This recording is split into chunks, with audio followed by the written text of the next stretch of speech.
In the spring of 1867, a federal investigator named Charles Whitfield arrived at what should have been an abandoned cotton plantation near the Mississippi Delta.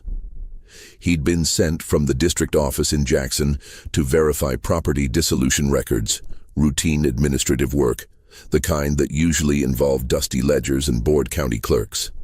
Instead, what he found would consume the next 3 months of his life and haunt him until his death 30 years later.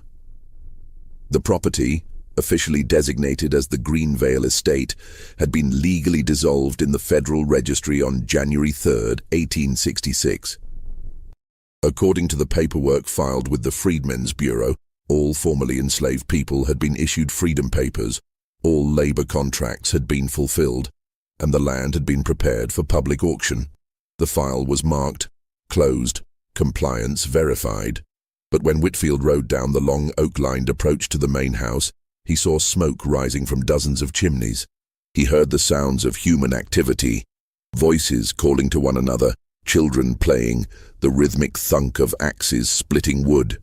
As he drew closer, he counted people working in fields that stretched toward the horizon, their movements synchronized in patterns that looked disturbingly familiar to anyone who'd seen plantation labor before the war. Whitfield had been doing this work for 2 years, traveling across Mississippi to verify that plantations were complying with federal emancipation requirements. He'd seen every variation of resistance: planters who'd fled and left their properties to collapse, planters who grudgingly paid minimal wages while treating workers with open contempt, planters who'd found creative loopholes in labor contracts. But he'd never seen this, a plantation operating at full capacity, with hundreds of people apparently living and working there, 2 years after it had been officially closed and its labor force supposedly freed. He spent that first day conducting a preliminary count: 347 people, men, women, children, elderly, all black, all living in the same cabins that had housed enslaved workers before the war, all subject to the authority of a white overseer who watched Whitfield with suspicious eyes. When Whitfield demanded to speak with whoever owned the property, he was brought to a man named Virgil Hayes, a name that appeared nowhere in the federal dissolution records. Hayes greeted him with elaborate courtesy, offered refreshments, and calmly explained that there had been administrative confusion regarding the property's status. "These people are free laborers under contract," Hayes said, his voice smooth as aged whiskey. "Every single one has freedom papers. I can produce documentation for each individual if you'd like." Whitfield said he would very much like to see that documentation. Over the following week, as Whitfield interviewed workers and examined papers, he began to understand that something far more sophisticated than simple defiance of federal law was happening at Greenvale. The workers had freedom papers, documents that looked official, bore government stamps, and contained all the proper legal language. They had labor contracts that appeared, on surface examination, to be legitimate free labor agreements. They received wages, or at least Hayes's ledgers claimed they did. But when Whitfield spoke privately with the workers, he heard a different story. He heard about promises that evaporated like morning dew. He heard about debts that multiplied faster than wages could pay them down. He heard about people who'd left Greenvale and vanished completely, as if the earth had swallowed them. He heard fear in voices that should have been speaking with the confidence of free citizens. On his 9th day at Greenvale, Whitfield sent a telegram to his superiors in Jackson. The message was terse. "Urgent. Greenvale estate situation. Requires immediate investigation. Evidence of systematic fraud and possible kidnapping. Request federal marshals." The response came 2 days later. "Stand by for instructions." Whitfield never received those instructions. On his 12th night at Greenvale, while staying at a boarding house in nearby Greenville, he was attacked in his room. 3 men with covered faces beat him severely, broke his right hand, and delivered a message. "Go back to Jackson, forget Greenvale. There are things here you don't understand." Whitfield recovered enough to travel and returned to Jackson, where he filed a comprehensive report detailing everything he'd discovered. The report was 47 pages long, included witness testimony from 16 workers, and concluded with a recommendation for immediate federal intervention. The report was filed under pending review and locked in a cabinet. 3 weeks later, Whitfield was reassigned to administrative duties in the Jackson office, forbidden from further field investigations. When he protested, his supervisor, a man named Edmonds who'd served in the Union Army and claimed to support Reconstruction, told him flatly, "There are political considerations you're not aware of. The Greenvale matter is being handled at a higher level." It wasn't. Whitfield checked periodically over the following months, using what limited access he had. No marshals were sent to Greenvale. No further investigation was conducted. His report remained in that locked cabinet, accumulating dust. In November 1867, Whitfield resigned from federal service. He'd joined the Freedmen's Bureau, believing he could make a difference, that federal power would be used to enforce emancipation and protect freed people from exploitation. Greenvale taught him otherwise. The system wasn't broken. It was designed to fail. Years later, in 1894, during an interview with a historian researching Reconstruction, the elderly Whitfield spoke about Greenvale. "I've seen many injustices in my life," he said, his voice trembling with suppressed rage. "But what happened at that plantation was something different. It was slavery with a legal veneer. It was hope weaponized as a tool of control. And the most disturbing part? The people trapped there had the very documents that were supposed to guarantee their freedom. They had freedom papers. Official government papers. And those papers meant absolutely nothing." The historian asked what had ultimately happened at Greenvale. Whitfield shook his head. "I don't know. My report disappeared from federal archives sometime in the 1870s. There's no official record that the investigation ever happened. As far as the government is concerned, Greenvale was closed in 1866. And everyone left. But I know what I saw. 347 people trapped in plain sight, holding worthless papers and waiting for a freedom that had been sold to the highest bidder. Before we continue with the full story of Greenvale, how it happened, why it happened, and what became of those 347 people, I need to ask you something. If you're fascinated by the forgotten stories of American history, the ones that authorities tried to bury, the ones that reveal uncomfortable truths about how power operates, subscribe to this channel right now and hit that notification bell. These stories matter. They're not just history, they're patterns that repeat until we recognize them. And I want to know, what state are you watching from? Drop a comment below telling me your location. Because these events happened in communities just like yours, and their echoes are still with us. Now, let's go back to the beginning.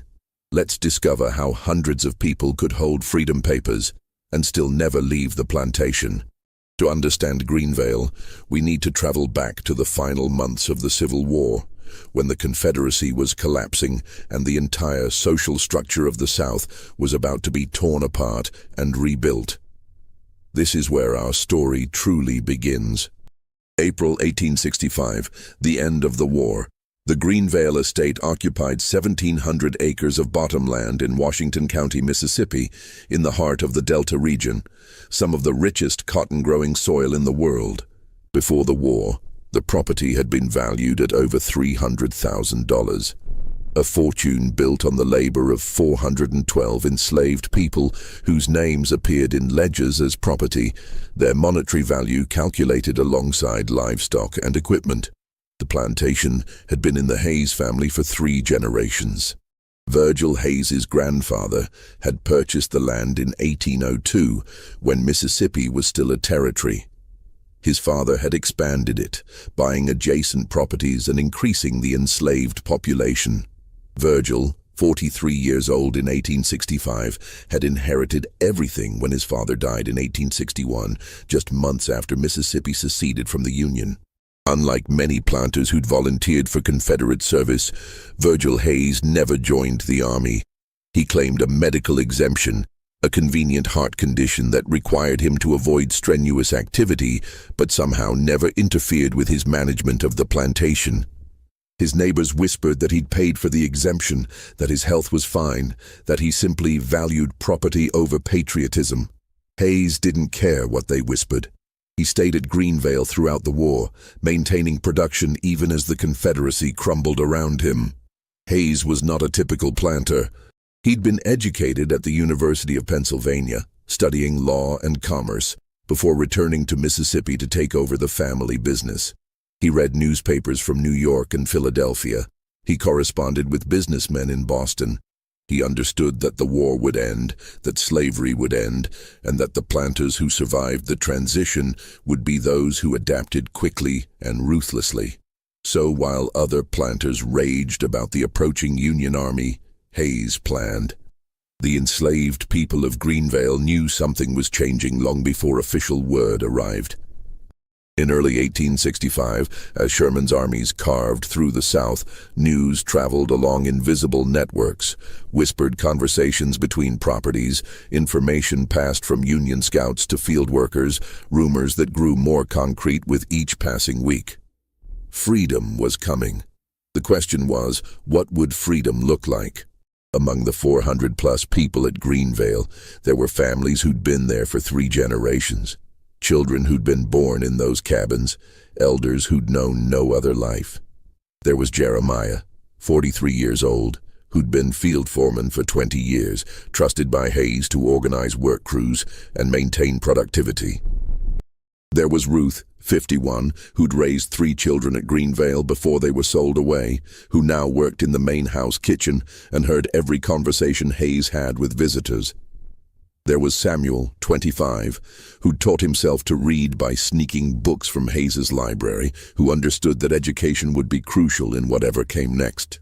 There was Flora, 38, who'd lost her husband to fever and her daughter to sale, who had a sister working on a neighboring plantation. There was Adelaide, who'd arrived at Greenvale only 5 years earlier, sold from a property in Louisiana, who still carried the faint hope that she might find her husband, who'd been sold to Alabama. These weren't abstract concepts of enslaved people. They were individuals with histories, relationships, dreams, and an acute understanding that the world was about to shift in ways they couldn't fully predict. When news of Lee's surrender reached Washington County in mid-April 1865, the reaction among white planters ranged from fury to despair. Some burned their cotton rather than let it be seized. Others fled to Texas or Mexico, abandoning properties entirely. A few, like Hayes, waited to see what would happen next. The enslaved people of Greenvale gathered in small groups after the day's work, speaking in low voices about what Lee's surrender meant. Would freedom be immediate? Would they be given land? Would former owners be forced to pay reparations? Nobody knew. The uncertainty was almost as difficult as the bondage itself. Hayes watched these conversations from the windows of the main house. He didn't try to stop them. Instead, he studied the dynamics, noting who spoke with authority, who others listened to, who might become leaders in whatever new system emerged. He was gathering information, preparing for the next phase. June 1865, the announcement. On June 15, 1865, Union soldiers arrived in Greenville, the county seat, and assembled the population in the town square. A captain read from a proclamation, slavery was abolished throughout the United States. All formerly enslaved people were now free. Freedom papers would be issued to anyone who requested them. The Freedmen's Bureau had been established to help facilitate the transition. The crowd of black faces listened with expressions ranging from joy to disbelief to caution. Some wept. Others stood silent, waiting to see what freedom would actually mean in practice. The soldiers stayed in Greenville for 3 days, setting up a temporary office to begin issuing documentation. Hundreds of people came from surrounding plantations, standing in lines that stretched for blocks, waiting to receive the papers that would legally confirm their new status. But the soldiers were overwhelmed. There weren't enough of them. They didn't have sufficient supplies. The bureaucratic process was chaotic. Many people were told to return later, that papers would be issued over the coming weeks and months. The soldiers distributed a few hundred certificates, then moved on to the next county, leaving behind promises and a skeleton staff at the Freedmen's Bureau office. At Greenvale, Hayes watched this unfold with cold calculation. He didn't prevent people from traveling to Greenville. He didn't rage or threaten. He simply observed, waited, and then made his move. The morning after the soldiers left, Hayes called a meeting. He had a large bell installed near the main house specifically for this purpose. When it rang, people knew to assemble. It was a sound they'd heard countless times before for roll call, for announcements, for punishments. The sound itself carried the weight of institutional control. Over 300 people gathered in the open area in front of the main house. Some had been to Greenville and received freedom papers. Most hadn't. The lines had been too long, the process too chaotic, and there was always the fear of leaving the property and not being allowed back to collect belongings or find family members who'd remained. Hayes stood on the front steps of the house, elevated above the crowd, his position reinforcing the hierarchy even as he prepared to speak about freedom. He wore a well-tailored suit despite the June heat. His expression was neutral, almost friendly. "You've heard the news," he began, his voice carrying across the assembled crowd. "The war is over. The Confederacy is defeated. Slavery has been abolished. You are, according to federal law, free people." He paused, letting that sink in. Some people shifted uncomfortably. This was the man who'd owned them, controlled every aspect of their lives, profited from their labor. Now, he was calmly acknowledging their freedom. It felt wrong somehow. "I want to be clear about something," Hayes continued. "I respect the law. I accept the outcome of the war. I will not stand in the way of your freedom. Any person here who wishes to leave is absolutely free to do so. I will not stop you. I will not pursue you. Your freedom is real, and I acknowledge it." This was not what people had expected. They'd anticipated rage, threats, perhaps violence. Instead, Hayes was offering something that sounded almost like capitulation. But those who knew him best, Ruth, Jeremiah, a few others who'd observed his patterns over years, felt a warning tingle. Hayes never did anything without calculation. "However," Hayes said, and there it was, the qualifier they'd been waiting for. "I want to talk to you about what freedom actually means in practical terms. Because freedom without resources is not really freedom at all." He painted a picture of the world beyond Greenvale, and every word he spoke was technically true. He talked about the towns where freed people were being turned away from jobs because white workers refused to work alongside them. He described the violence erupting in cities where racial tensions were exploding. He mentioned the reports of freed families starving on roadsides, turned away from towns, unable to find shelter or work. He noted that land ownership was being contested, that northern speculators were buying up property, that the Freedmen's Bureau was understaffed and overwhelmed. Every point was accurate. The post-war South was chaotic and dangerous. Freedom had been declared, but the infrastructure to support it was minimal. Many freed people were indeed facing desperate circumstances. "I'm not telling you this to scare you," Hayes said, his tone almost paternal. "I'm telling you this because I want you to make informed decisions. You're free. But freedom requires planning.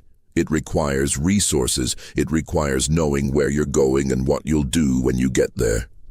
He let that settle, watching faces in the crowd. Some people nodded slowly. Others looked uncertain.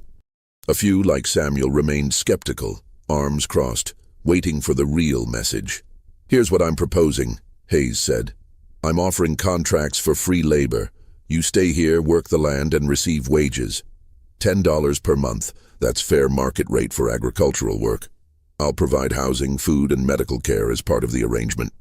At the end of the harvest season, you'll receive a share of the cotton profits. Within a year, maybe 2, you'll have accumulated enough money to leave with real resources. You'll be able to buy land, start businesses, support your families. You'll leave Greenvale not as desperate refugees, but as people with means." He gestured to the property around them. "This land has been your home. These cabins have housed your families. You know this work. You know me. Yes, you were enslaved here, and that was wrong. The law has recognized that. But this can be a bridge to your future. Use what you know, earn what you can, and then leave when you're truly ready. It was a masterful speech. Hayes had acknowledged the moral wrong of slavery while positioning himself as a pragmatic helper. He'd described real dangers while offering a solution. He'd framed continued labor at Greenvale not as subjugation but as strategic planning. Jeremiah raised his hand. Hayes nodded to him. "What about the freedom papers?" Jeremiah asked. "The soldiers said we need official documentation." "Absolutely," Hayes replied, "and you'll get them. I've already made arrangements with the county clerk's office. A certified clerk will come here next week to issue proper freedom papers to everyone. You'll have official federal documentation of your status. And those of you who choose to accept my labor contracts will have both your freedom papers and your employment contracts. Everything legal, everything documented." A woman named Dinah spoke up. "What if we want to leave before the year is done?" Hayes's expression remained pleasant, but his eyes hardened slightly. "The contracts will be for a full term, 1 year. That's standard for labor agreements. If you break the contract early, you forfeit accumulated wages. That's not me being cruel. That's how contracts work. Employers need reliability. But I'll also include a provision. If you complete your contract term, I'll write you a letter of reference. That letter will be valuable when you look for work elsewhere. It'll show that you're reliable, skilled, hard-worthy." Another voice. "What about our families? Some of us have kin on other properties." "You're free to visit on Sundays," Hayes said. "That's your rest day. As long as you're back for Monday work, your personal time is your own." The offer sounded reasonable, suspiciously reasonable. But the alternative, walking away with nothing, heading into an uncertain and hostile world, was terrifying. Hayes gave them 3 days to decide. "Talk among yourselves. Think carefully. I want people who choose to be here, not people who feel forced. And for those who decide to leave immediately, I respect that choice. I'll provide a week's worth of food rations as a departure gift. That's more than I'm legally required to do, but I believe it's the right thing." Over the next 3 days, the people of Greenvale engaged in the most important conversations of their lives. Families gathered in cabins after dark, debating. Some argued for leaving immediately. Freedom meant nothing if you didn't take it. Others advocated for Hayes's plan: accumulate resources, then leave with leverage. A few suspected a trap, but couldn't articulate exactly what the trap was. Ruth spoke with a group of older women, those who'd seen decades of life at Greenvale. "He's never done anything that didn't benefit him," she said quietly. "Never. Not once. If he's offering this, there's something in it for him that we're not seeing." "But what choice do we have?" Another woman replied. "I'm 61 years old. I can't walk 100 miles to Memphis. I can't start over with nothing. At least here I know where the next meal comes from." Samuel gathered younger men and women, those who dreamed of freedom their entire lives. "This is the moment," he urged.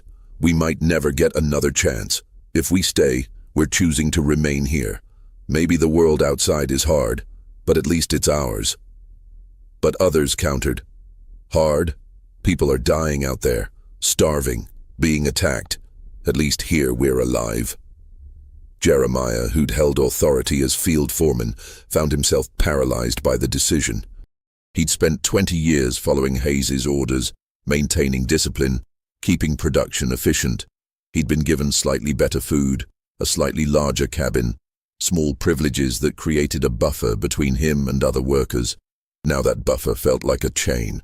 If he left, he'd be just another freed black man with no status, no connections, no resources. If he stayed, he'd be, what? Still following Hayes's orders, but for wages this time. Flora thought about her sister on a neighboring plantation. If she left Greenvale, she could try to find her, maybe travel together to wherever freed people were gathering. But her sister might have already left. They might miss each other completely. At least if Flora stayed put, her sister would know where to find her. These were the calculations of people trying to navigate freedom with incomplete information, limited resources, and the trauma of a lifetime of bondage affecting every decision. Late June 1865, the paperwork. On the morning of June 22nd, a wagon arrived at Greenvale carrying a thin man in his 50s, wearing clerk's clothing and carrying an official-looking leather satchel. His name was Porter, and he introduced himself as a deputy clerk from the Washington County Administrative Office. Hayes greeted him warmly, and they disappeared into the main house for 20 minutes. When they emerged, Porter was carrying a large stamp, several ink pads, and a stack of blank certificate forms. A table was set up on the front porch of the main house. Porter sat behind it, arranged his materials with bureaucratic precision, and Hayes rang the bell. "Everyone who wants freedom papers, form a line," Hayes announced. "This is official federal documentation. Mr. Porter is certified to issue these certificates. You'll be called up individually." The line formed quickly. Over 300 people, waiting for the moment that would legally confirm their liberation. The process was slow. Porter asked each person their name, confirmed their age and physical description, filled out the certificate in careful handwriting, applied the official stamp with a satisfying thunk, and handed over the document. When Ruth's turn came, she stood before the table with her heart hammering. Porter looked up at her with tired eyes. "Name?" "Ruth," she said, then hesitated. She'd never had a surname. She thought about the word that had consumed her thoughts for weeks. "Ruth Freeman." Porter wrote it down. "Age?" 51, best I can figure. He asked a few more questions. Place of birth, previous owner's name, any distinguishing marks. Then he completed the certificate, pressed the stamp onto the paper with that authoritative thunk, and handed it to Ruth. She held the paper with trembling hands. It was thick, official-looking parchment. At the top, printed in formal typography, "United States of America, Certificate of Freedom." Below that, her new name written in elegant script, Ruth Freeman. The date, June 22, 1865. And at the bottom, a circular stamp that read, "Washington County, Mississippi, Office of Records, Certified." Ruth couldn't read all the words, but she recognized her name. She saw the stamp. It looked real. It felt real. This was supposedly the document that proved she was no longer property, that she was a citizen, that she was free. She returned to her cabin and hid the certificate in a tin box she kept under her bed, the most valuable thing she'd ever owned. The process continued for 2 days. By the end, 318 people had received freedom papers. Every certificate looked identical. Same heavy parchment, same printed header, same official stamp. They looked exactly like the legitimate freedom papers that had been issued in Greenville by the Union soldiers. Because Porter had been present in Greenville during those 3 days. He'd watched the process, he'd studied the certificates, and he'd noted every detail needed to create convincing forgeries. Porter wasn't a deputy county clerk. He was a forger who'd operated in New Orleans before the war, specializing in property deeds and legal documents. When the Confederacy collapsed, he'd moved to Mississippi where chaos created opportunity.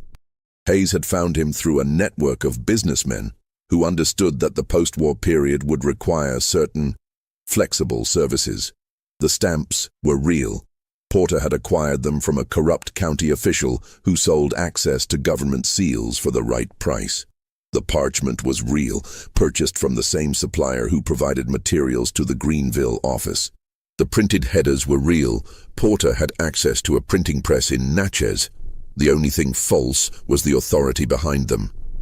These certificates had never been registered with federal offices. They existed in no official database. They were props, elaborate theater designed to create the illusion of legitimacy. But the people who received them had no way of knowing that. They'd never seen real freedom papers up close. They had no experience with federal bureaucracy. The documents looked official, felt official, and came with Hayes's assurance that they were proper and legal.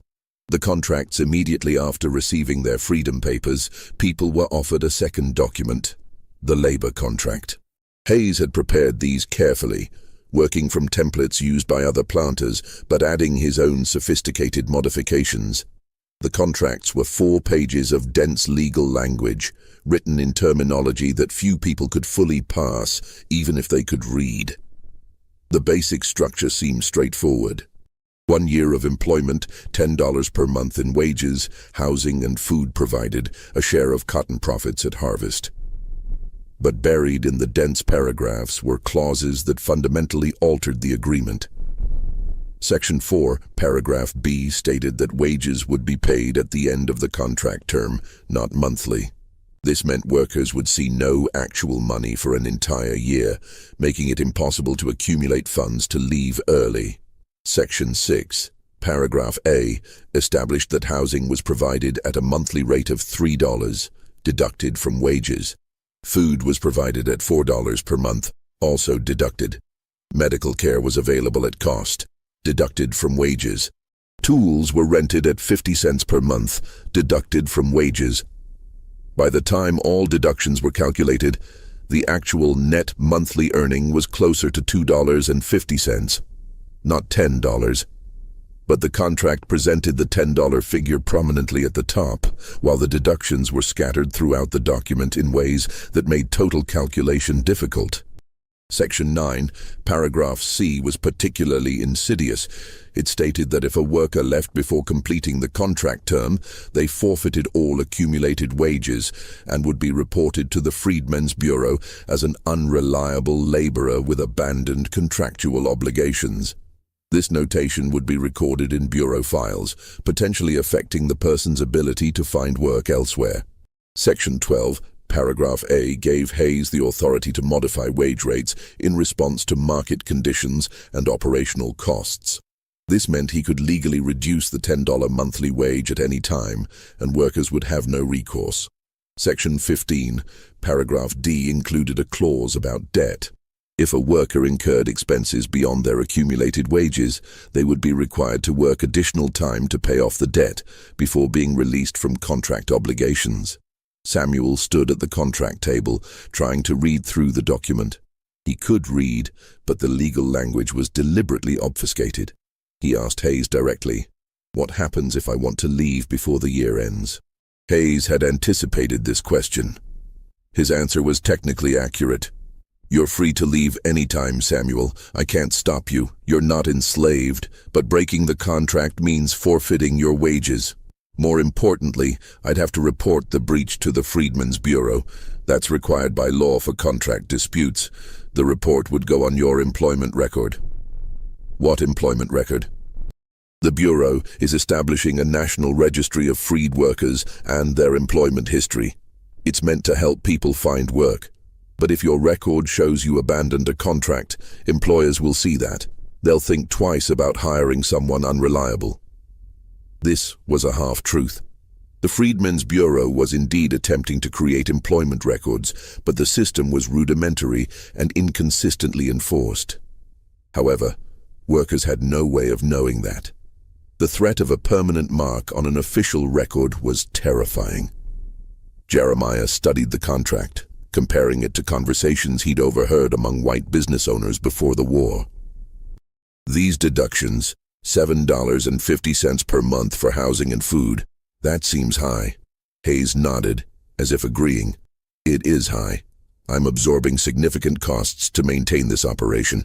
The cabins need repairs. Food prices have increased dramatically since the war. I'm not making much profit here, Jeremiah. I'm offering this arrangement because I believe it's the right thing to do, not because it's financially lucrative for me. Another half-truth. The cabins did need repairs, but Hayes had no intention of making them. Food prices had increased, but not nearly as much as he claimed. And his profit margin, once he'd calculated free labor with minimal actual wage payouts, would be substantial. By the end of June, 280 people had signed contracts. They'd each received their freedom papers, signed the labor agreements, and committed to 1 year at Greenvale. The others, 63 individuals and families, made the difficult choice to leave immediately. They packed their minimal belongings, took the week's rations Hayes provided and began walking down the long dirt road that led away from Greenvale toward Greenville, toward the unknown, toward whatever freedom actually meant beyond the boundaries of the only place most of them had ever known. Hayes stood on his porch and watched them go. He made careful notes in his ledger.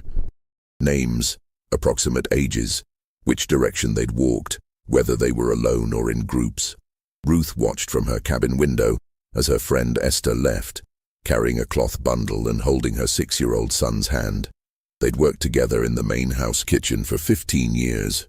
Esther had decided that staying felt too much like choosing enslavement voluntarily. Ruth had decided that leaving felt too much like walking into an abyss. They'd hugged goodbye that morning, promising to find each other again someday.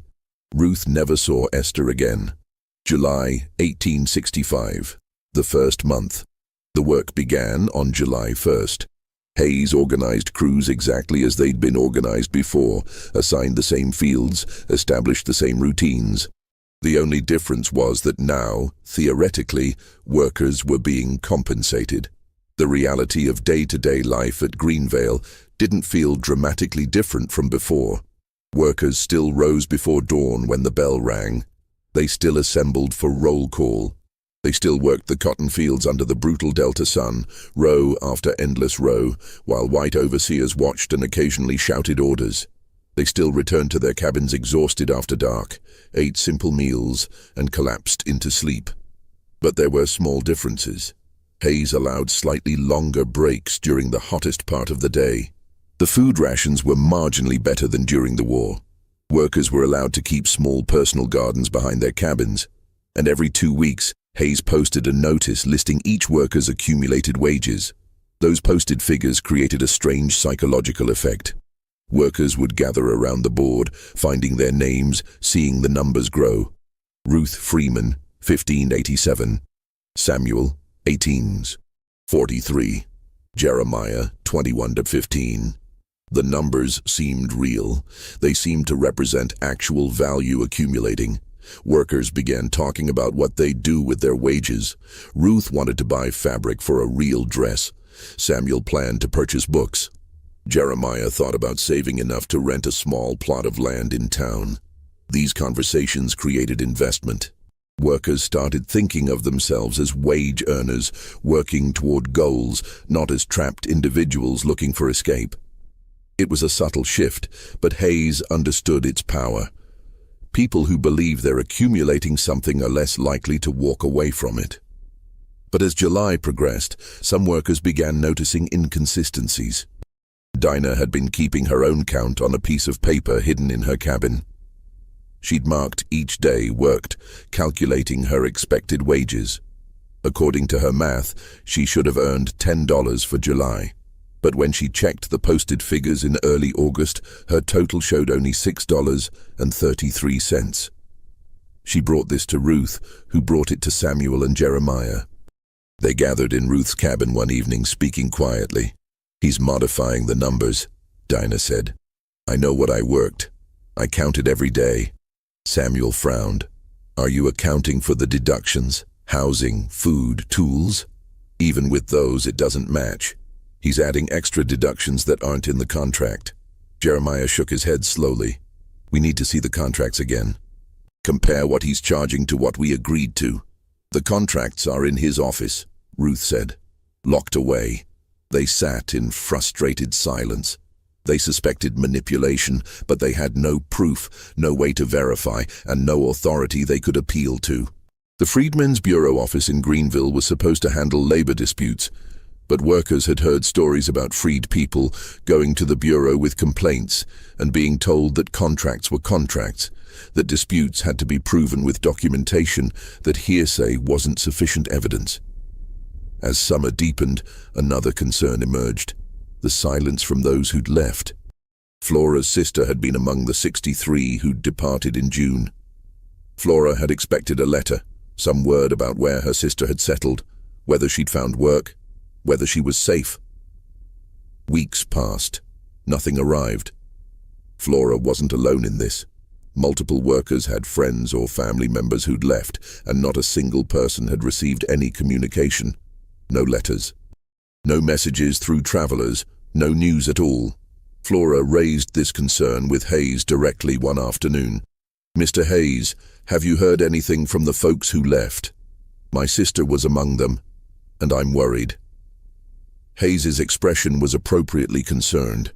"I haven't heard anything, Flora, but that's not surprising. Most of those people were heading toward Memphis or further north. They're probably moving, trying to find work, dealing with their own challenges. I'm sure you'll hear eventually. But it's been over a month. The postal system is unreliable right now. The war disrupted everything. Letters get lost, delayed. Don't worry. I'm sure your sister is fine." His tone was reassuring, almost fatherly, but Flora left the conversation feeling uneasy. 63 people all leaving around the same time, all heading in similar directions, and not one had sent word back. It seemed statistically impossible. She shared her concerns with Samuel that evening. He'd been thinking the same thing. "Something's not right," he said quietly. "People don't just vanish. Even if the postal system is disrupted, someone would find a way to send word." "What are you thinking?" Flora asked, though she wasn't sure she wanted to hear the answer. "I'm thinking we need to find out what happened to them. And the only way to do that is to go to Greenville, ask around, see if anyone saw them pass through or knows where they went." "That's risky. If Hayes finds out, he can't stop us from visiting town on our day off. We're free, remember? We have the papers to prove it." Flora nodded slowly. "They'd do it next Sunday. Go to Greenville, ask questions, try to find any trace of the people who'd left Greenvale and disappeared into silence. Before we continue with what Samuel and Flora discovered in Greenville, I want to remind you that this channel exists to uncover stories like this. The hidden, the forgotten, the deliberately buried. If you're finding value in this investigation, hit that like button. It tells the algorithm to show this story to more people who need to hear it. And if you haven't subscribed yet, do it now. We're building a community that refuses to let these histories disappear. Now, let's return to Greenvale and the dark discoveries that were about to unfold. What Samuel and Flora were about to uncover would change everything, but they weren't the first to ask questions. Others had already begun investigating, and their discoveries had been met with consequences that everyone at Greenvale was about to learn. August 1865. The investigation begins. Samuel and Flora walked to Greenville on a humid Sunday morning in mid-August, the sun already brutal at 7 a.m. The distance was about 8 miles, a 2-hour walk through flat delta landscape, past other plantations where freed people were facing their own negotiations with former owners. They reached Greenville around 9 a.m. and headed straight for the area where most black residents lived, a collection of streets near the river where freed people had begun establishing a community. They started asking questions. "Have you seen a woman named Esther traveling with a young boy? She would have come through here in late June. We're looking for information about a group from Greenvale Plantation, about 60 people who left together. Did anyone see them? Is there a place where freed folks are gathering when they come through town looking for work?" They spent hours talking to people, describing the individuals who'd left Greenvale, and everywhere the response was the same.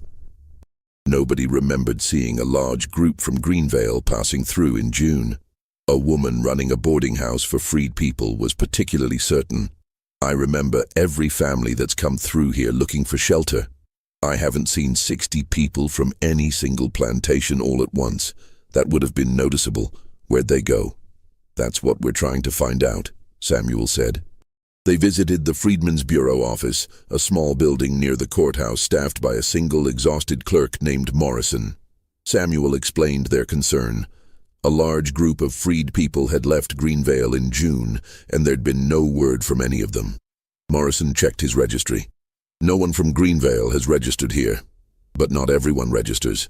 Some people just pass straight through, heading for larger cities. 60 people with children? They'd need supplies, rest, information. They would have stopped somewhere." Morrison shrugged helplessly. "I process dozens of cases a day. People are moving everywhere. It's chaos. I'm sorry, but unless they registered here, I have no record of them." Samuel and Flora left the bureau office feeling more disturbed than when they'd arrived. They expanded their search, visiting the colored churches, asking shopkeepers, talking to anyone who might have seen something. One man, an elderly freed person named Augustus, who worked at the docks, offered a disturbing possibility. "I've heard stories about folks going missing on the roads. Patrollers, bounty hunters, groups of white men who don't accept that slavery's over. They catch freed people traveling, claim they're runaways, take them back into custody. Nobody knows what happens after that." Samuel felt ice in his stomach. "You think that's what happened? I don't know what happened." "What?" "I'm just saying there are dangerous people out there who see freed black folks as property they can reclaim. You be careful walking back." The walk back to Greenvale was somber and tense. Samuel and Flora kept watching the road, alert for any signs of danger. They reached the plantation around dusk and found Hayes waiting for them at the main entrance, as if he'd known exactly where they'd been and when they'd return. "Productive day in town?" Hayes asked, his tone casual but his eyes sharp. "Just visiting," Samuel said carefully. "I hope you're being cautious. The roads aren't safe. People have gone missing. I'm sure you've heard the stories. I'd hate for anything to happen to valued workers like yourselves." The words were phrased as concern, but the message was clear. You're being watched, your movements are noted, and there are consequences for asking too many questions. That night, Samuel lay in his cabin and stared at the ceiling, his mind racing. 63 people had left Greenvale. Not one had been seen in Greenville, the closest town and the most logical place to stop. Augustus had mentioned disappearances, patrollers, people being recaptured. But if that was what had happened, how did Hayes know? And more disturbingly, had Hayes been involved? The possibility seemed too monstrous to fully accept. But Samuel couldn't shake the feeling that Hayes's calm acceptance of workers leaving, his lack of anger or resistance, had been suspicious from the start. Men like Hayes didn't just let valuable labor walk away. Not unless they had a plan to reclaim it. September 1865, growing paranoia. As summer turned to fall, the atmosphere at Greenvale grew increasingly tense. Workers noticed more surveillance. Hayes had hired 2 additional white men he called foremen, ostensibly to help manage the cotton harvest. But these men didn't work the fields. They patrolled the property with rifles, positioned themselves at strategic points, and watched. Hayes introduced new rules. Workers needed permission to leave the property, even on Sundays. The justification was safety. He claimed there'd been reports of violence against freed people on the roads, and he wanted to track who was going where to ensure everyone returned safely. But everyone understood what this actually meant. Freedom of movement was being restricted. Ruth became aware of how carefully Hayes was controlling information flow. Mail came through the main house. Hayes claimed he was sorting it for efficiency, but Ruth suspected he was screening it, intercepting any letters that might be coming from people who'd left. She tested this theory by asking Hayes if any letters had arrived for her. "I'm expecting word from a friend," she lied. Hayes checked his records with performative thoroughness. "Nothing yet, Ruth. But like I said, the postal system is unreliable. Give it time." Dinah continued tracking her wages independently and comparing them to Hayes's posted figures. By September, the discrepancy had grown. According to her calculations, she should have earned $37. Hayes's ledger showed $21.18. She shared this information with a growing circle of concerned workers. Samuel, Ruth, Jeremiah, Flora, and about a dozen others began meeting secretly in the woods beyond the cabins after dark, speaking in whispers about what they were observing. "He's systematically cheating us," Dinah said, showing her paper with careful tick marks representing days worked. "And we can't prove it," Jeremiah added. "His ledgers are legal documents. Our scraps of paper with marks on them, those mean nothing to authorities." "What about the contracts?" Samuel asked. "If we could get copies, see exactly what we agreed to, we'd at least know what we're supposed to be paid." "He'll never give us copies," Ruth said. "And we can't take them. That's theft. He'd have legal grounds to have us arrested." They sat in frustrated silence, trapped by a system that appeared legal on the surface but was rotten underneath. Flora brought up the question that haunted all of them. What happened to my sister, to Esther, to all 63 people who left? It's been 3 months. Someone should have sent word by now. Maybe they're afraid to, someone suggested. Maybe wherever they are, they can't write freely. Or maybe they can't write at all, Samuel said quietly, voicing the fear everyone shared but nobody wanted to articulate. A young woman named Margaret spoke up.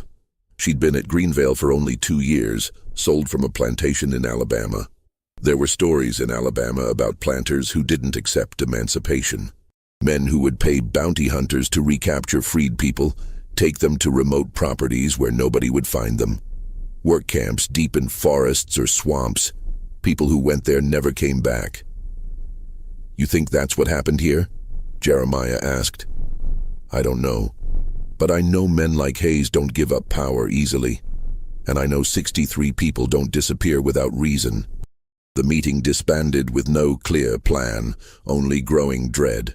They were trapped in a web they could see but couldn't escape, and every day the web grew tighter. October 1865, medical extortion. In early October, a flu outbreak hit Greenvale. It started with children developing fevers, then spread to adults. Within a week, over 40 people were sick. Hayes brought in a doctor from Greenville, the same physician who'd treated Thomas for fever earlier. The doctor moved through the cabins, examining patients, distributing quinine and other medicines, providing treatment that undoubtedly saved lives. But 2 weeks later, when workers checked their wage postings, they discovered massive medical deductions. $5 for a doctor's visit, $3 for medicines, $2 for ongoing care. The costs varied, but almost everyone who'd been sick now owed substantial amounts. Thomas, who'd fully recovered, found his accumulated wages reduced from $43 to $18 due to medical charges.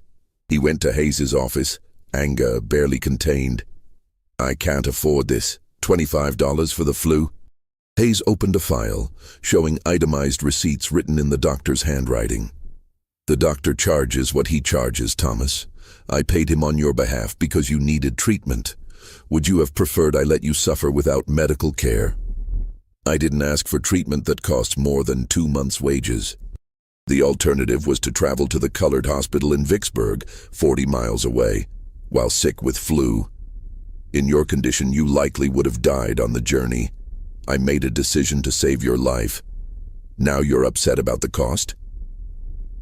Thomas felt the trap closing around him. Hayes had positioned the medical care as a gift, a life-saving intervention, while simultaneously using it as a tool to deepen financial obligation. How am I supposed to pay this off? You keep working. The debt is deducted over time. You're not being punished, Thomas.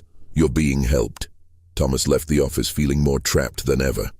His freedom paper was hidden in his cabin, a worthless document that granted theoretical liberty, while practical liberty remained impossible. The medical crisis affected dozens of workers similarly. People who'd accumulated wages over 4 months suddenly found themselves deeply in debt, their earnings wiped out by medical expenses they'd never agreed to incur. Ruth realized this was part of the system. Hayes wasn't just exploiting their labor, he was manufacturing debt, creating financial obligations that would extend contract terms indefinitely. The 1-year contracts were an illusion. There would always be new expenses, new deductions, new reasons why workers couldn't leave. She shared this insight with Samuel. He's not planning to let anyone leave. Ever. The contracts are just paperwork to make it seem legal. Then we need to break the system, Samuel said. Find a way to expose what he's doing. How?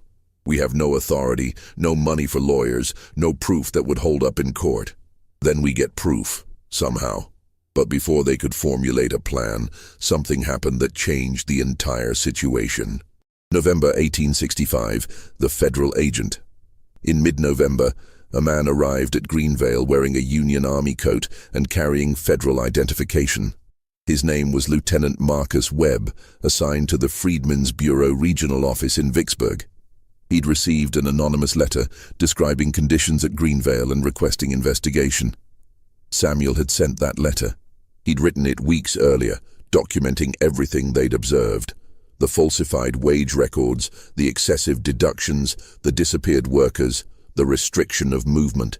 He'd given the letter to a traveling merchant who'd promised to mail it from Natchez, far enough away that Hayes wouldn't be able to trace it back to Greenvale. Now a federal agent was here. Hayes greeted Webb with elaborate Southern hospitality. "Lieutenant, welcome to Greenvale.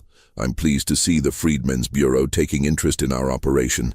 I've nothing to hide. Everything here is legal and proper." Webb was 32 years old, a former schoolteacher from Ohio, who'd served in the Union Army and joined the Bureau because he believed in Reconstruction. He was idealistic but not naive. He'd seen enough exploitation across Mississippi to recognize patterns. "I've received a complaint," Webb said bluntly. "Allegations of fraudulent labor practices, falsified records, and possible illegal detention of workers." Hayes didn't flinch. "I welcome a thorough investigation. You'll find that every worker here is free, properly documented, and working under voluntary contracts. I can provide complete records." Webb spent 3 days at Greenvale. He set up a temporary office in an unused building and conducted interviews, speaking with workers individually. He reviewed contracts, examined Hayes's ledgers, and compared posted wages to contract terms.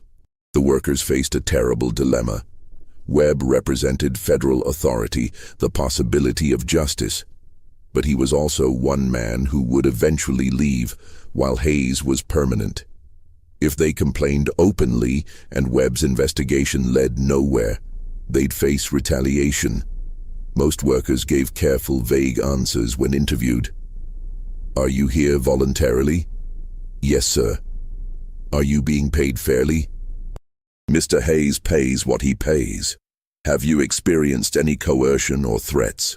"No, sir." Webb could sense the fear beneath their words, but fear alone wasn't evidence.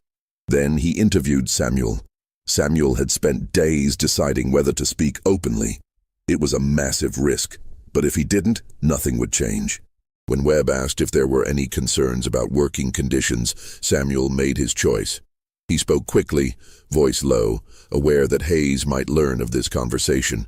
He described the wage discrepancies, the excessive medical charges, the workers who'd left and vanished. He talked about Hayes's surveillance, the restricted movement, the sense that despite holding freedom papers, they were still trapped. Webb took careful notes. "Do you have documentary evidence? Records that contradict Hayes's ledgers?" "Only our word. His records show what he wants them to show." "What about the people who left? Do you have names?" Samuel listed as many as he could remember. 63 people. Webb wrote down every name. "Are you willing to make an official complaint?" Webb asked. "For me to take legal action, I need someone willing to testify under oath."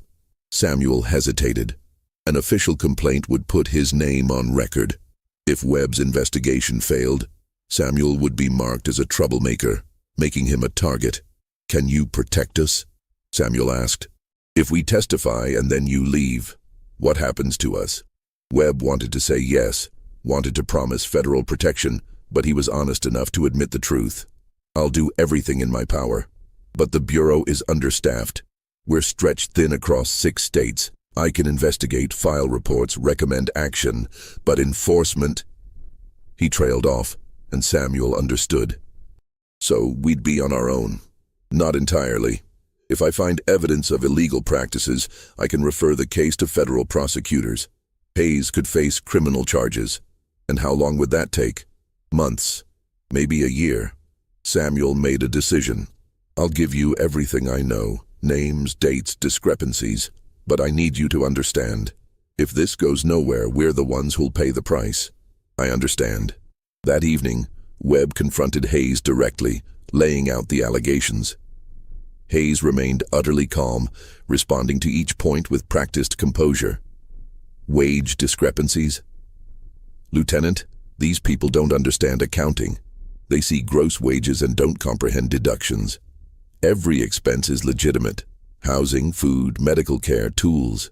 I'm providing services they couldn't afford independently. Excessive medical charges. I use a licensed physician. He sets his rates. Would you prefer I let people die to save money? Disappeared workers. 63 people left of their own free will. I have no authority over them once they leave my property. I don't track people. That would be inappropriate. They're free. Restricted movement. I've advised workers about safety concerns on the roads. There have been incidents of violence, but I can't force anyone to stay. They're free to leave any time. It was a masterclass in plausible deniability. Every answer sounded reasonable. Every practice had a justification. Hayes never admitted exploitation. He framed everything as paternalistic care for people who needed structure and guidance. Webb pressed harder. I'd like to examine the original freedom papers you issued. For the first time, Hayes's composure showed a hairline crack.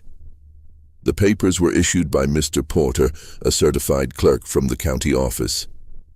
I kept duplicate copies for my records, but the originals were given to the individuals. I'd like to see those duplicates, and I'll need to verify Mr. Porter's credentials with the county. Hayes led Webb to his office and produced a file box containing duplicate certificates. Webb examined them meticulously. He'd seen hundreds of authentic freedom papers. These looked almost perfect. Same format, same language, same stamps. But there were subtle inconsistencies. The paper quality varied. The stamp ink showed slightly different shades. The printing quality wasn't quite uniform. Webb had suspicions, but suspicions weren't proof.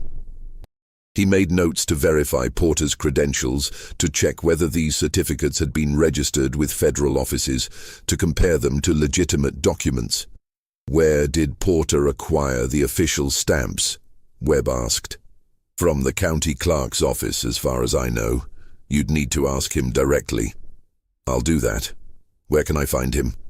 He travels between counties. I'm not sure where he is currently.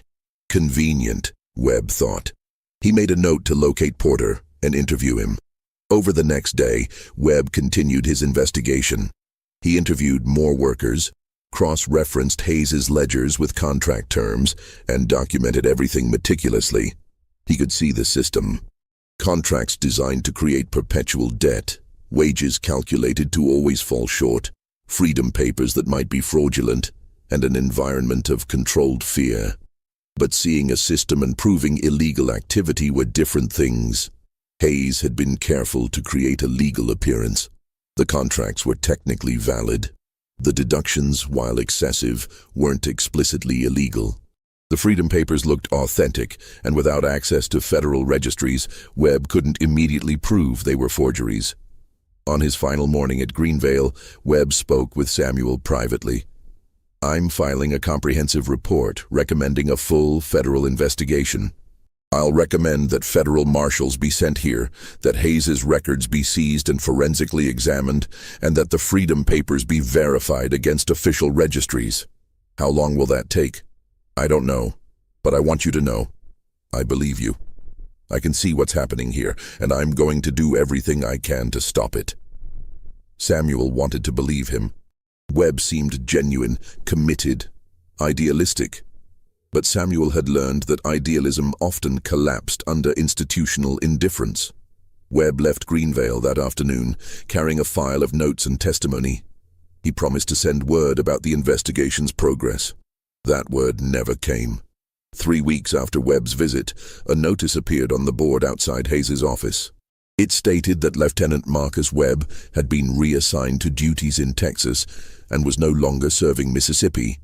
All ongoing investigations under his supervision had been transferred to a new officer who would review cases in order of priority based on available resources. Samuel read the notice and felt his last thread of hope snap. There would be no investigation, no federal marshals, no verification of freedom papers. Webb had been neutralized, whether through bureaucratic reassignment or something more sinister, it didn't matter. The result was the same. They were alone.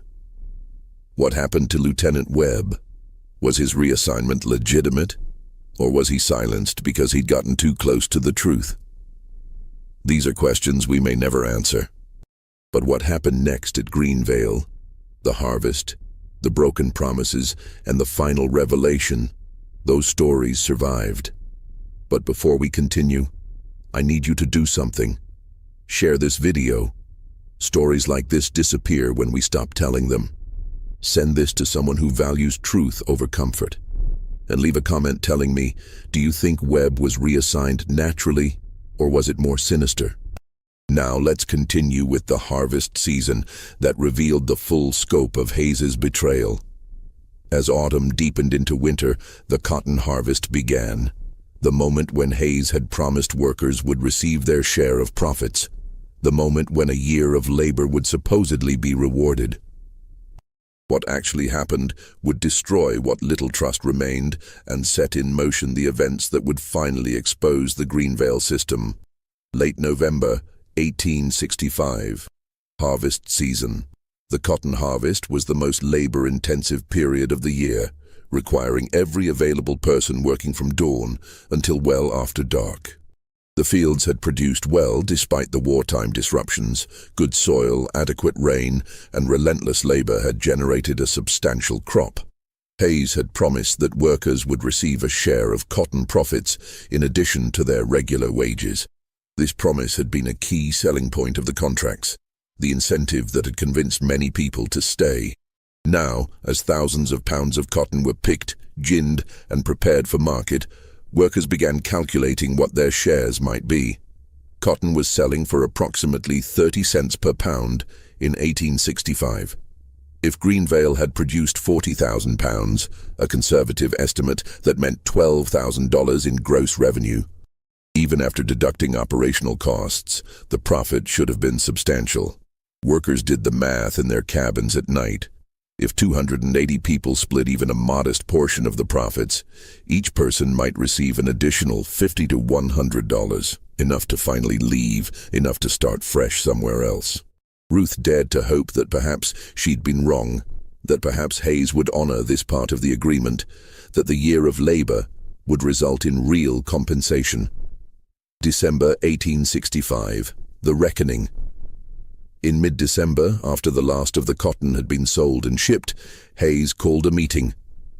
Workers assembled in front of the main house, the same space where they'd first heard his offer 18 months earlier. Hayes stood on the porch with a stack of papers, the financial accounting. The cotton brought in $11,200, he announced. That's gross revenue. Now let me explain the expenses. He read through a detailed list. Costs for cotton gin operation, transportation to market, storage fees, equipment maintenance, property taxes, insurance, administrative overhead, and 100 other line items. By the time he'd finished, the operational costs totaled $9,800. That leaves a net profit of $1,400, Hayes said. According to the contracts, workers are entitled to a share of net profits after expenses. I'm distributing that amount proportionally based on each worker's contribution over the year. $1,400 divided among 280 people meant approximately $5 per person. The silence that followed was absolute. Workers stared at Hayes in disbelief. $5. After a year of labor, after working harvest hours that stretched 14 hours per day, after picking 40,000 pounds of cotton by hand, each person was receiving $5 as their share. Jeremiah found his voice first. $5? The cotton sold for $11,000. Gross revenue, Hayes repeated patiently. Not profit. Running a plantation is expensive. I've itemized every expense. It's all documented. You're welcome to review the accounting. But reviewing the accounting meant parsing financial documents that most workers couldn't read, verifying expenses they had no way to check, and challenging numbers that Hayes controlled completely. This isn't what we expected, Ruth said, her voice shaking. I understand your disappointment, Hayes replied, his tone sympathetic. It was a challenging year. Cotton prices weren't as high as projected. Costs exceeded initial estimates. But I've been fair in the distribution. Every worker is receiving their proportional share based on the actual profit. Thomas stepped forward. According to my count, I should have earned $120 in wages over the year. Your ledger shows $48, and now you're giving me $5 more. That's $53 total for a year of work. The difference is deductions, Thomas. Housing, food, medical care, tools, it's all itemized in your individual account. I can show you line by line. I don't believe your numbers. Hayes's expression hardened slightly. Are you calling me a liar? The question hung in the air. Dangerous. Thomas had no proof, only his certainty that the numbers didn't add up. But certainty without evidence meant nothing. I'm saying the numbers don't match what I expected, Thomas said carefully. Expectations and contractual reality are different things. I've fulfilled my obligations under the contracts. You've received fair compensation based on actual financial performance. Hayes then made his next move, the one he'd been planning all along. I'm offering new contracts for the coming year. Those who wish to stay can sign on for another term. Based on this year's performance, I'm adjusting terms slightly. $12 per month base wage with the same deduction structure. I'm confident next year's cotton crop will be stronger and profit shares will be higher. $12 per month sounded better than $10, but everyone understood the game now. The $12 would be eaten up by deductions, expenses would multiply mysteriously, and next year's profit share would evaporate just like this year's had. And yet, what choice did they have? Most workers had accumulated less than $50 over the entire year. $50 wasn't enough to relocate, buy land, establish a new life. Leave now, and they'd be starting over with almost nothing. Stay one more year, and maybe they'd accumulate enough to actually escape. It was a trap built on sunk cost fallacy. They'd already invested a year. Walking away meant accepting that the year had been wasted. Staying offered the illusion that the investment might eventually pay off. Over the following week, most workers signed new contracts. The alternative, leaving with $50 and no plan, was too terrifying. But Samuel refused. January 1866. Samuel's departure.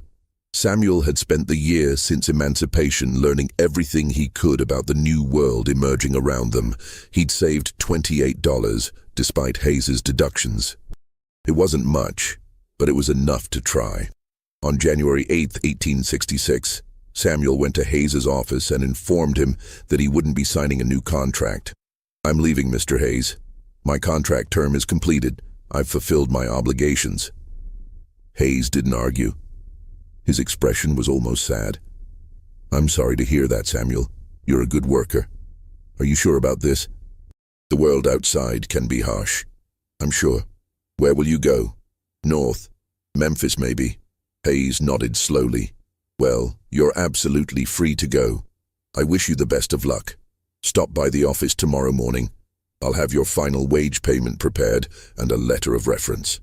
That letter will be valuable when you look for work. Samuel was suspicious of Hayes's easy acceptance, but legally there was nothing Hayes could do to prevent him from leaving. The contract term was over. Samuel was free. The next morning, Samuel collected his $28 in actual currency, the first time he'd held that much money in his life. Hayes gave him the promised reference letter, written on official letterhead, praising Samuel's reliability and work ethic. Ruth, Jeremiah, Flora, and several others gathered to say goodbye. Ruth hugged him fiercely. Send word when you get where you're going. Let us know you're safe. I will, Samuel promised. He walked down the long dirt road away from Greenvale, his freedom paper and his money hidden securely on his person, the reference letter folded in his pocket. He didn't look back. Ruth watched from her cabin until he disappeared from view. Then she returned to her daily routine, wondering if she'd ever see Samuel again, if he'd be the one person who actually made it out and sent word back. Weeks passed, then months. No letter came from Samuel. The silence was crushing. Ruth tried to maintain hope. Maybe Samuel was still traveling, still settling, still trying to find a way to send a message. But as January turned to February, and February to March, the silence became impossible to interpret as anything other than ominous. 79 people had now left Greenvale since emancipation, 63 in June 1865. 16 more at various points over the following months. including Samuel. Not a single one had sent word back. The statistical impossibility of that silence finally convinced Ruth and the others of what they'd been afraid to fully accept. Something was happening to people who left Greenvale. Something terrible. March 1866. Adelaide's investigation. Adelaide, the woman who'd arrived at Greenvale in 1860 from Louisiana, had spent 6 years watching, learning, and surviving. She had a quality that Hayes hadn't fully appreciated. She was patient, methodical, and very, very observant. While others had reacted emotionally to the situation, Adelaide had been documenting. She couldn't write well, but she could count, and she could remember. She'd been tracking Hayes's movements, noting patterns, building a mental map of his activities. She'd noticed that every time a worker left Greenvale, Hayes made a trip to Greenville within the following week. He always went alone, always returned within a day, and always seemed slightly more relaxed afterward, as if he'd completed some important business. Adelaide began asking careful questions of people in Greenville during her Sunday visits. She cultivated a friendship with a stable worker there, a freedman named Daniel, who'd known her family in Louisiana. "Does Mr. Hayes from Greenvale come through here often?" she asked casually one Sunday. "Sure," Daniel replied. "Every few weeks, regular as clockwork. Always meets with the same man, county official named Dalton. They go into the back room of the courthouse for an hour or so, then Hayes leaves." "What do they talk about?" "No idea, but Dalton's got a reputation. Before the war, he handled all the legal paperwork for slave sales, bills of sale, property transfers, that kind of thing. Made good money doing it. Now he handles labor contracts and legal filings for planters. Word is he'll do just about any paperwork work for the right price, no questions asked." Adelaide felt pieces clicking together. Hayes and Dalton, regular meetings, legal paperwork. Every time someone left Greenvale, she shared this information with Ruth and Jeremiah. The three of them, along with a handful of others they trusted completely, began meeting in secret in the woods beyond the cabins. "He's doing something with those meetings," Adelaide said. "Something related to people leaving." "But what?" Ruth asked. "Even if Dalton's corrupt, what could they be doing?" Jeremiah had a dark theory. What if the Freedom Papers are fake? What if Porter wasn't a real clerk, and the papers he issued aren't legally valid? Then people who left thinking they were free. Ruth couldn't finish the thought. "Could be recaptured as runaways," Jeremiah completed. "Legally, if their papers aren't valid, they're still considered property. There are bounty hunters, patrollers, men who make money capturing freed people and returning them to bondage." It was almost too horrific to process. The Freedom Papers they'd received with such hope, the documents they'd believed guaranteed their liberation, might be sophisticated forgeries. And people who'd left Greenvale trusting in those papers might have been intercepted on the roads, their papers declared false and recaptured. Recaptured and taken where? Returned to Hayes, sold to other operations, vanished into labor camps where no federal authorities would ever find them. "We need proof," Adelaide said firmly. "We need to find those Freedom Papers, compare them to real ones, or we need to find the correspondence between Hayes and Dalton, something concrete. That means breaking into Hayes's office," Jeremiah said quietly. "If we're caught, he'll have us arrested. Or worse." They sat in the darkness, contemplating an action that could either free them or destroy them completely.